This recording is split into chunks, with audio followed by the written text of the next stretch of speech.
આજે Rajkot chamber of કોમર્સના અથાગ પ્રયત્નોથી આપ સૌને ખ્યાલ છે કે રાજકોટને ગ્રીનફિલ્ડ ઇન્ટરનેશનલ એરપોર્ટની સુવિધા મળી, જેને આજે 2 વર્ષ ઉપરનો સમય વીતી ગયો છે. આજની તારીખે ડોમેસ્ટિક ફ્લાઇટની ઘણી બધી અવર જવર ચાલુ છે અને ઓક્યુપન્સી પણ મોર દેન 80% મળી રહી છે, સૌ આપ જાણીએ છીએ. છતાં પણ અમારી પહેલેથી છેલ્લે સુધીની એક જ માગણી હતી કે ભાઈ રાજકોટને ઇન્ટરનેશનલ ફ્લાઇટ ફાળવવામાં આવે.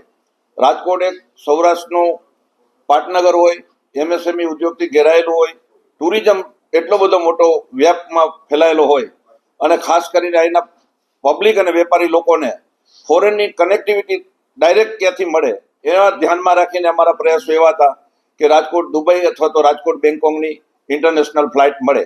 એના માટેના અમે સતત પ્રયત્નશીલ છીએ.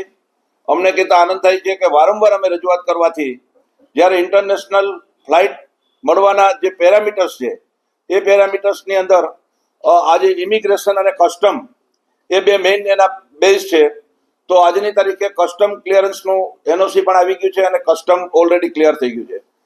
વાત રહી બાકીની જે પ્રોસિજરની વાત છે, ઇમિગ્રેશનની જ્યાં સુધી વાત છે ત્યારે ઇમિગ્રેશનની પરમિશન ભારતના નાણાં મંત્રાલયમાંથી ગૃહ મંત્રાલયમાંથી થતી હોય ત્યાં પણ અમે વારંવાર રજૂઆત કરી છે. ગુજરાત રાજ્યના ગૃહ મંત્રીમાં પણ રજૂઆત કરી છે અને એવિએશન મિનિસ્ટરમાં પણ રજૂઆત કરેલી છે. પણ અમને આશા અને વિશ્વાસ છે કે આ મહિનાના એન્ડ સુધીમાં કદાચ ઇન્ટરનેશનલ ફ્લાઇટ ચાલુ થશે એવું અમારું સ્પષ્ટ માનવું છે.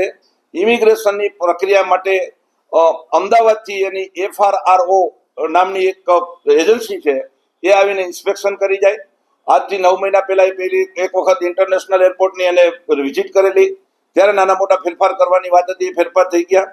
ત્યાર પછી 3 મહિના પહેલા બીજી વખત એને રીવિઝિટ કરી અને બધું સમૂહસૂત્ર છે એવું કમ્પ્લીશન કરી અને આજની તારીખે એપ્રિલમાં દિલ્હીમાં મોકલેલી છે. મને આશા છે કે આવનારા ટૂંકા ગાળાની અંદર રાજકોટને ઇન્ટરનેશનલ ફ્લાઇટ મળશે, એમાં કોઈ શંકાને સ્થાન નથી.